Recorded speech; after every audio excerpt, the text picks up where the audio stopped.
저는 오늘 본문의 말씀을 가지고 의심이 부른 전쟁, 이런 제목으로 하나님 말씀을 증거하도록 하겠습니다. 예전에 미국에 9.11 테러가 있었지요. 그 테러가 있은 이후로 전쟁에 대한 개념이 많이 바뀌었습니다. 예전에는 전쟁이 일어나면 전쟁터가 있었고 상대할 적군들을 직접 대면할 수 있었습니다. 그러나 21세기의 전쟁은 때로는 전쟁터가 없고 때로는 적군도 보이지 않습니다. 이것이 테러와의 전쟁입니다. 이제는 전쟁이 언제 어디서 터질지 알지 못하는 가운데 우리는 살고 있습니다. 그러므로 항상 주의하고 경계하는 것이 최상입니다. 그리스도인이 치르는 전쟁이 바로 이런 보이지 않는 전쟁이라는 겁니다. 만일 이 세상에 사람들만 존재한다면 그나마 괜찮아요. 왜냐하면 사람만 조심하면 되니까요. 그러나 우리 눈에는 보이지 않는 사탄의 세력이 존재합니다. 이 사탄의 세력은 너무나 교모하기 때문에 어떤 식으로 공격할지 모른다는 거예요. 어떨 때는 하나님의 백성들의 마음을 충돌질하기도 하고, 어떨 때는 사람의 마음에 의심을 품기도 하고, 어떤 경우에는 마음에 있는 상처를 자극하기도 합니다. 그러므로 우리는 주의하고 있어야 합니다. 그래야 보이지 않는 사탄의 세력을 지혜롭게 대처하고 피하고 이길 수 있습니다. 오늘 본문은 다윗이 우호적인 관계에 있던 암몬 왕의 장래에 조문 사절단을 보내는 내용입니다. 다윗은 순수하게 호의를 갖고 조문 사절단을 보내었습니다. 그런데 새로 왕이 된 이 암몬 왕 한운에게 사탄은 다윗을 견제하는 마음을 심어주었습니다. 결국 다윗의 조문 사절단은 치욕을 보게 되고 그 일로 큰 전쟁이 일어났습니다. 다윗은 생각지도 않았던 전쟁을 하게 되었고 이로 인해서 다윗의 정복 판도가 달라지게 되었다는 거예요. 정말 대수롭지 않은 일이었는데 전쟁까지 치르게 됩니다. 호의로 베푼 선의가 화근이 되어서 전쟁을 치르게 된 거예요. 오늘 본문을 통해서 우리가 본문을 좀 더 깊이 살펴보고자 합니다. 첫 번째는 은총을 거절한 암몬입니다.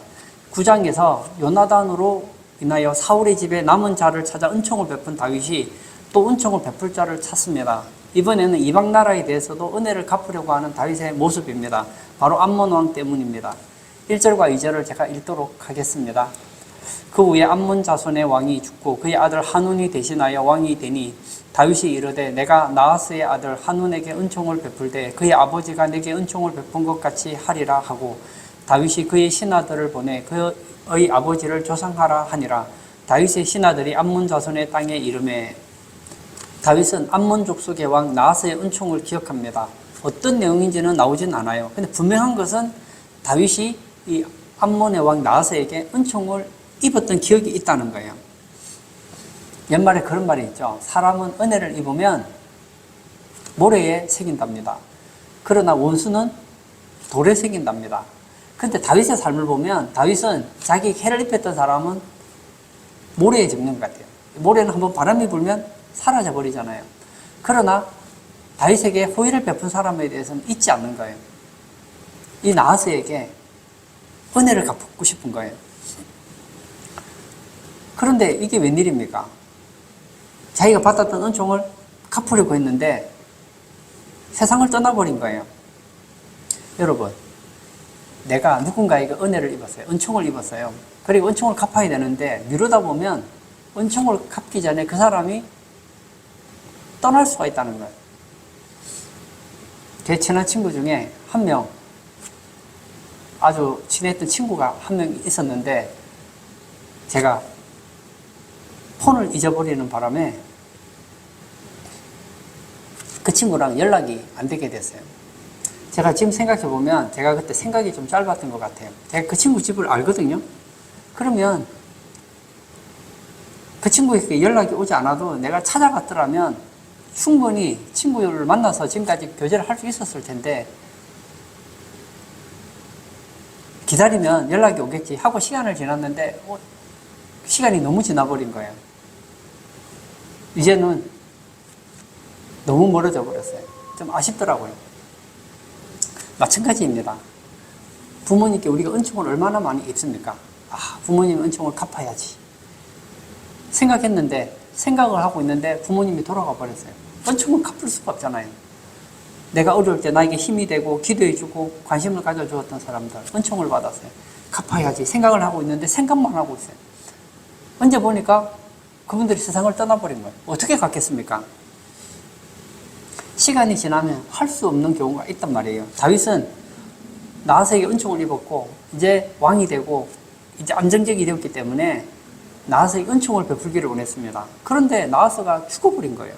그래서 어떻게 합니까? 나름 방식을 찾습니다. 그게 뭐죠? 나하스의 죽음을 슬퍼하는 조문 사절단을 나하스의 아들 한온에게 보내는 것으로 은총을 갚으려고 했습니다. 이방 사람이라 하더라도 보답을 하는 것을 다윗은 당연하게 생각했다는 거예요. 우리도 마찬가지입니다. 믿는 사람이든 안 믿는 사람이든 좀 가까이 있는 사람이든 멀리 있는 사람이든 누군가가 나에게 은총을 베풀었다면 당연하게 여기지 말자는 거예요. 다윗처럼 원수는 있고 은총은 기억하시기 바랍니다. 남편, 아내, 자녀들도 마찬가지예요. 가장 가까우면 상처를 제일 많이 주는 사람이 가족 아닙니까? 아내 때문에 상처를 받았다면 상처받은 것은 잊어버리세요. 그러나 아내에게 받았던 은총은 간직하시기를 바랍니다. 남편에게 상처를 받았습니까? 잊어버리세요. 그러나 남편에게 받았던 은총은 잊지 마시고 다시 보상하기 위해서 한번 몸부림쳐 보세요. 그럴 때 좋은 관계가 되는 거예요. 그 다윗이 보낸 사람들을 환대했더라면 다윗과 좋은 관계를 가졌겠죠. 그러면 얼마나 많은 도움을 받을 수 있었겠습니까? 그런데 예상치 못한 일이 발생했습니다. 3절을 제가 읽도록 하겠습니다. 암몬 자손의 관리들이 그들의 주 한운에게 말하되 왕은 다윗이 조객을 당신에게 보낸 것이 왕의 아버지를 공경하는 줄로 여기시나이까? 다윗이 그의 신하들을 당신에게 보내 이 성을 엿보고 탐지하여 함락시키고자 함이 아니니까 하니 무슨 말입니까? 다윗이 사람을 보낸 것은 조객이 아니라 스파이라는 거예요. 다윗의 선의를 왜곡합니다. 여기서 알아야 될 것이 있어요. 내가 다른 사람에게 좋은 의도를 가지고 있다고 해서 반드시 좋은 결과가 돌아오는 건 아니라는 거예요. 나는 그 사람에게 선의를 베풀었어요. 근데 그 사람은 그것을 악의로 받아들일 수 있다는 거예요. 왜 그럴까요? 사탄이 우리가 상대하는 사람의 마음속에 의심을 넣어서 예상치 못한 공격을 하기 때문입니다. 이때에 많은 사람들이 마음의 상처를 받고 치명타를 입게 됩니다. 그러면 왜 한운이 근거도 없이 다윗의 조문 사절단을 의심하는 쪽으로 결론을 내리게 되었을까요? 그 가장 큰 이유는 시기심 때문입니다. 원래 다윗은 사울왕 때에 도망다니는 도망자 신세 아니었습니까? 그러나 이제는 통합 이스라엘의 왕으로서 인기 절정에 유명한 사람이 되었습니다. 다윗의 이런 성공이 배가 아파서 견딜 수가 없는 거예요. 그리고 한운에게는 다윗에 대한 엉뚱한 경쟁심이 있었습니다. 참 신기한 게 있죠. 경쟁심이 들어오면 어디로 튈지 모르는 럭비공과 같습니다. 어제까지는 우호적이었는데 하루 사이에 적대관계로 바뀔 수 있다는 거예요. 그래서 결국 어떻게 합니까? 4절입니다. 이에 한운이 다윗의 신하들을 잡아 그들의 수염 절반을 깎고 그들의 의복에 중동 볼기까지 자르고 돌려보내매 이 당시 사람들에게 수염을 자른다는 것은 목을 치는 것보다 더 큰 치욕이었습니다. 근데 수염의 절반을 깎았습니다. 그리고 옷도 미니스커트식으로 잘라버렸습니다. 당시 사람들은 속옷을 입지 않았기 때문에 이렇게 겉옷을 엉덩이까지 자른다고 하는 것은 아랫도리를 완전히 드러내놓는 거예요. 이게 완전 수치죠. 이것은 한운이 다윗에게 선전포고하는 거예요. 너 이스라엘의 왕이라고 까불어도 나한테는 안 돼. 나한테는 반토막밖에 안 된다 하고 지금 선전포고하는 거예요. 다윗의 태도가 참 어렵습니다. 아니 나는 좋은 뜻으로 했는데 상대방이 악의를 가지고 모욕을 준 거예요. 이런 치욕을 당하고 가만히 있어야 되느냐 보복을 해야 되느냐 결정이 쉽지 않습니다. 좋은 의도로 사람을 보냈는데 무지막지한 모욕으로 돌아왔을 때 어떻게 해야 됩니까? 손을 이렇게 악으로 되돌려 받게 되었을 때 불쾌한 감정을 이루 말할 수 없었습니다. 5절도 볼까요?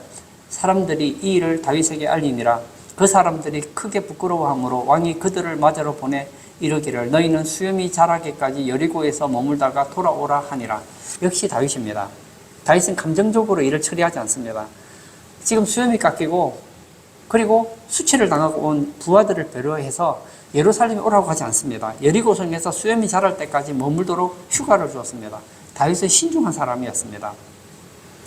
분명한 것은 왕이 바뀜으로 암몬과의 우호적인 관계는 끝났다는 거예요. 그렇다고 해서 바로 전쟁을 하지도 않습니다. 때가 될 때까지 참고 기다립니다. 하나님의 때가 되면 하나님이 해결해 주실 것이라는 것이 바로 다윗의 믿음입니다. 때가 되면 전쟁을 하든 오해를 풀어주시든 높일 자를 높이고 낮출 자를 낮춘다는 것이 다윗의 믿음이었습니다. 이런 신중함이 보이지 않는 영적 싸움에서 이기는 비결입니다. 우리가 신앙생활을 함에 있어서 감정이 앞서면 큰 실수를 저지르게 됩니다.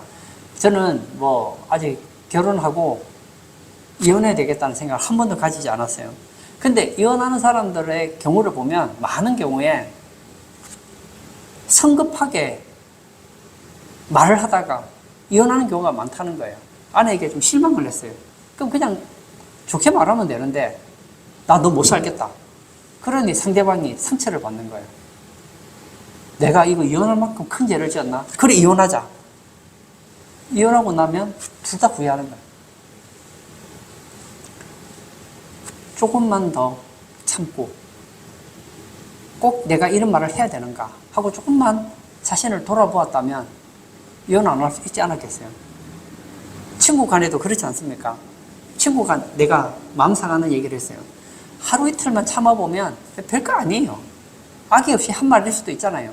그런데 그 화난다고 해서 바로 말을 뱉고 나면 이제 주워 담을 수가 없게 되는 경우가 얼마나 많이 있습니까?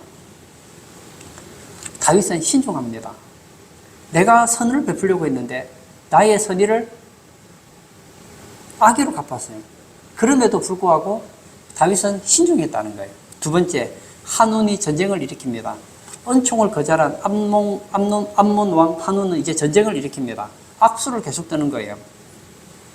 지금 누가 잘못했습니까? 암몬의 왕이 잘못했어요. 그러면 빨리 수습하려면 사과를 해야 되는데 더 악화를 시킵니다. 6절입니다. 암몬 자손들이 자기들이 다윗에게 미움이 된 줄 알고 암몬 자손들이 사람을 보내 벳 르홉 아람 사람과 소바 아람 사람의 보병 2만 명과 마아가 왕과 그의 사람 1000명과 돕 사람 12,000명을 고용한지라. 싸울 준비를 위해서 용병까지 고용했습니다. 여기서 중요한 것은 암몬 사람들이 다윗을 대적하기 위해 돈을 주고 국제적인 용병을 구입하여 다윗을 대적하는 연합군을 형성했다는 거예요. 다윗의 호의를 거절하는 그 시기심과 경쟁심이 이제는 연합하여 다윗을 대적하는 전쟁으로 발전했다는 거예요. 이 암몬과의 전쟁은 겉으로 보면 대수롭지 않게 시작된 평양 전쟁이었습니다. 아버지가 세상을 떠났어요. 이 다윗이 사람을 보냈어요. 그랬더니 갑자기 다윗이 보낸 사람들을 수염을 깎고 그리고 하체를 드러내게 했어요. 그래서 다윗은 가만히 있었어요. 다윗이 특별히 반응하지도 않았어요. 그런데 이제 다윗이 우리를 공격하겠구나. 그래서 어떻게 되죠? 갑자기 연합군을 모아요. 그 돈을 갖다가 막 들어붙는 거예요. 이 전쟁은 그냥 일반적인 전쟁이 아닙니다. 많은 전쟁 중에 하나가 아니에요. 왜냐하면 암몬 혼자가 아니라 가나안 세력들이 연합전선을 구축했기 때문입니다.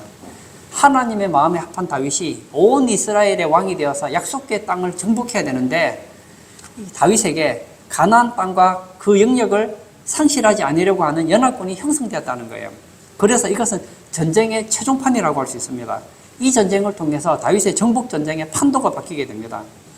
이 가나안 땅과 그 영역을 상실하지 않으려고 한 연합군이 벌인 전쟁이 성경에 몇 번 나오죠. 가장 먼저 나오는 전쟁이 바로 아브라함과 메소포타미아 왕 그돌라오멜의 연합군 사이에 벌어진 전쟁입니다.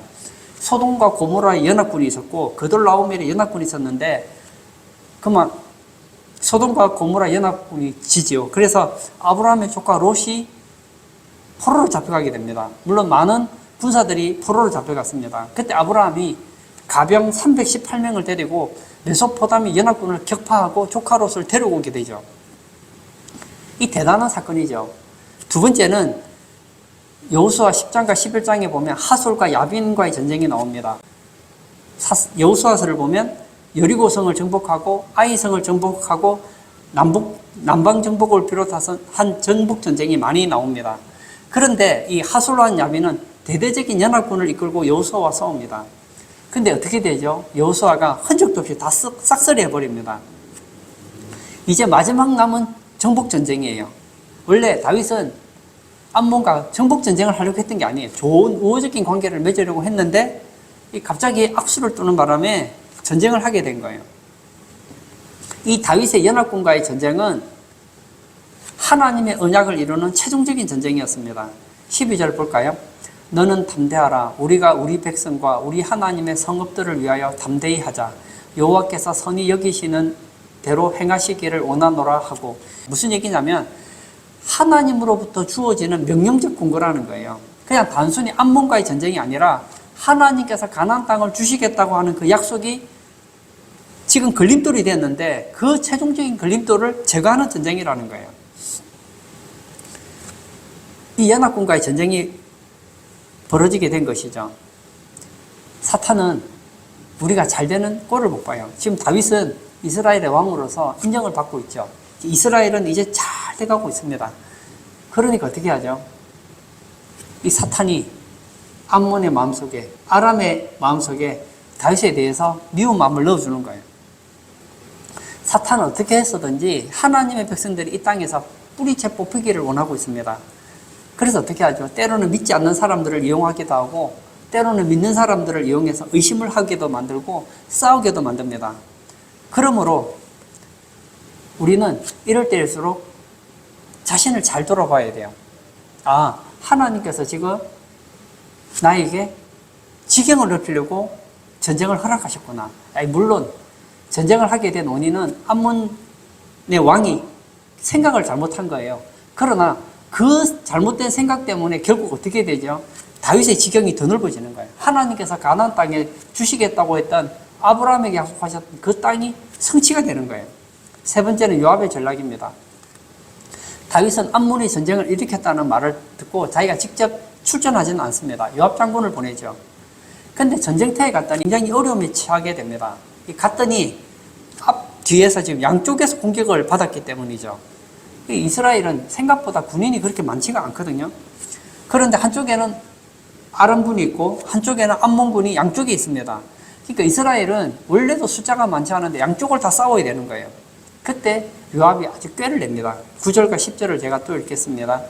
요압이 자기와 맞서 앞뒤에 친 적진을 보고 이스라엘의 선발한 자 중에서 또 음선하여 아람 사람과 싸우려고 진치고 그 백성의 남은 자를 그 아우 아비새의 수하에 맡겨 암몬 자손과 싸우려고 진치게 하고. 축구 아는지 모르겠는데요. 축구에 보면 페널티킥이 있잖아요. 그러면 이제 골대가 있으면 이제 골키퍼가 이제 공을 막으려고 하면 바로 1대1로 있잖아요. 그러면 공을 빵 차면 어떻게 하죠? 어디로 찰지를 몰라요. 그럼 한 군데를 딱 몸을 움직여서 막는데 내가 공을 막으려고 했던 방향과 다르면 골이 들어가는 그런 게임 아닙니까? 요압은 어떤 전략을 생각했느냐면 골키퍼 전략을 했다는 거예요. 한쪽은 포기하고 한쪽은 확실하게 맞는 전략을 했다는 거예요. 가만히 있으면 다 막을 수 있지만 하나도 못 막을 수 있잖아요. 근데 확실하게 하나를 막으면 다른 것은 50%는 이긴단 말이에요. 그래서 요압은 어떻게 하냐면 꾀를 냅니다. 자기 군사 중에서 최정예 군사들을 따로 뽑습니다.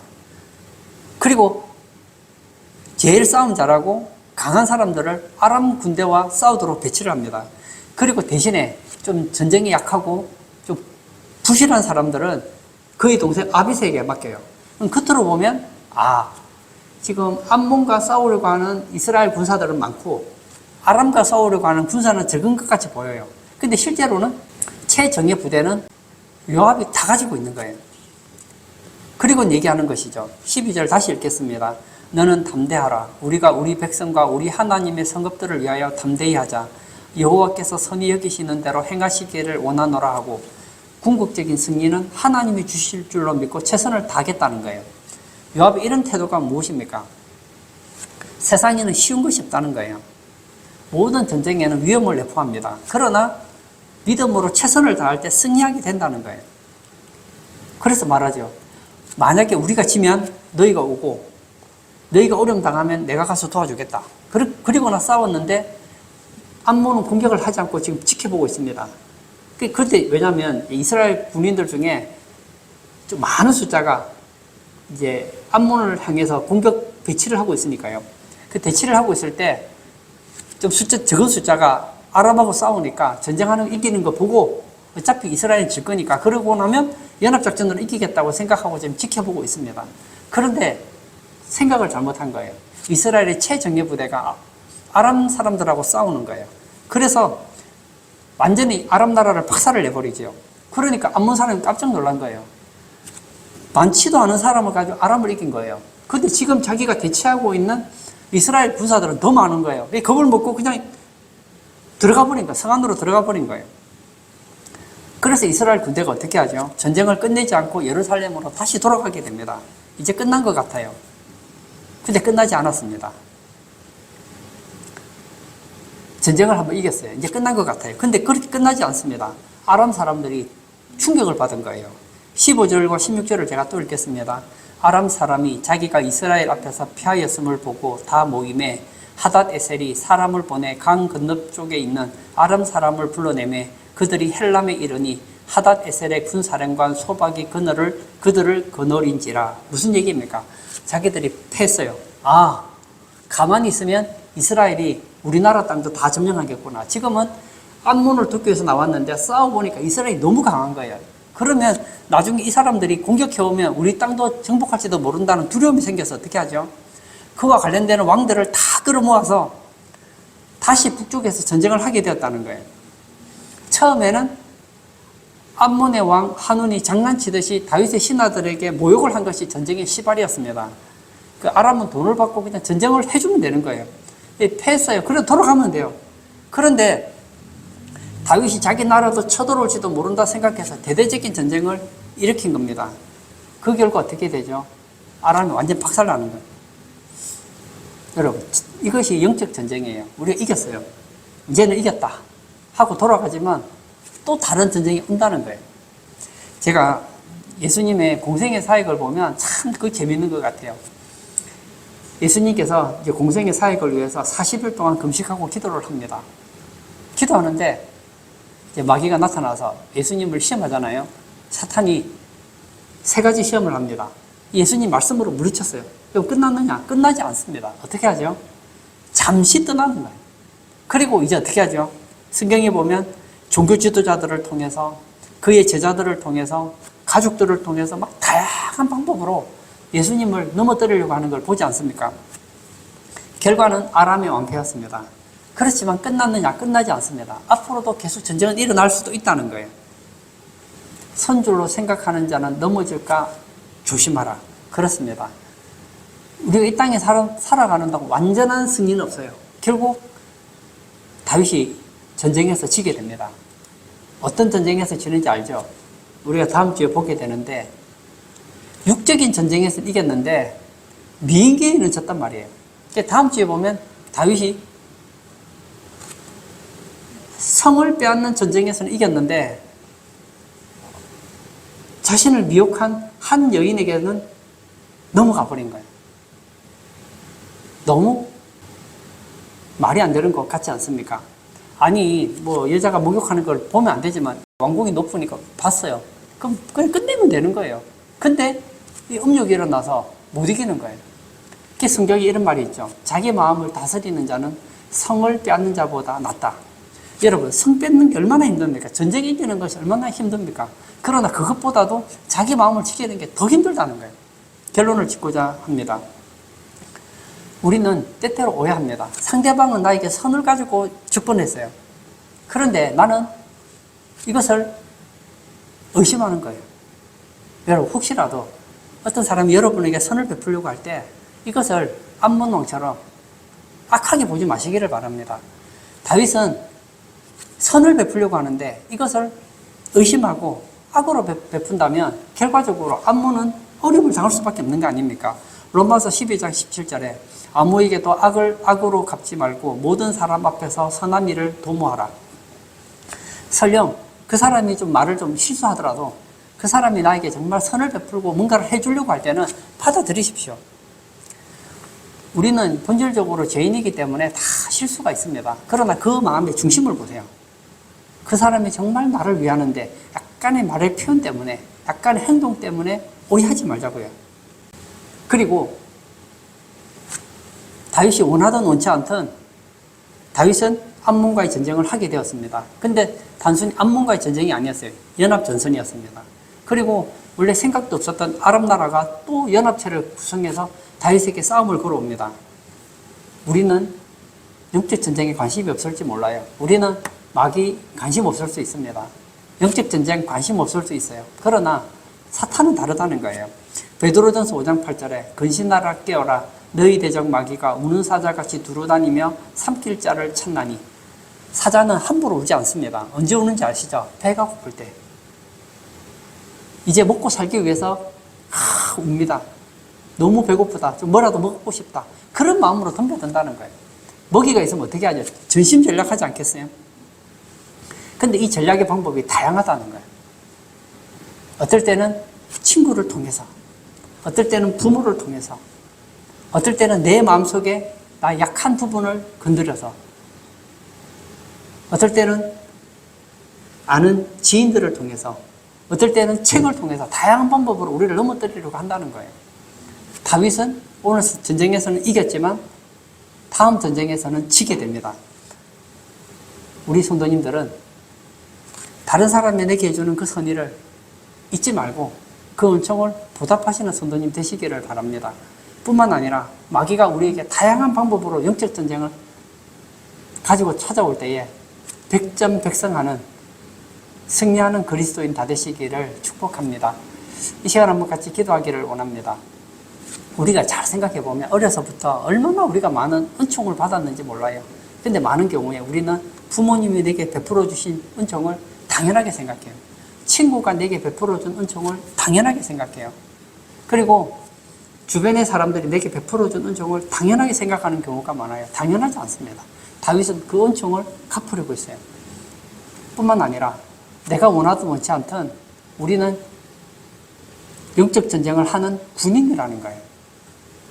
이 시간 기도할 때 하나님, 내게 선을 베푸는 사람에게 악으로 갚지 말고 더 큰 선을 베푸는 우리들이 되게 해주시고, 사탄이 우리를 삼키려고 하는 사자처럼 덤벼들 때에 백전백승할 수 있는 영적인 군사가 되게 해달라고 기도하시고 자유롭게 개인 기도하도록 하겠습니다.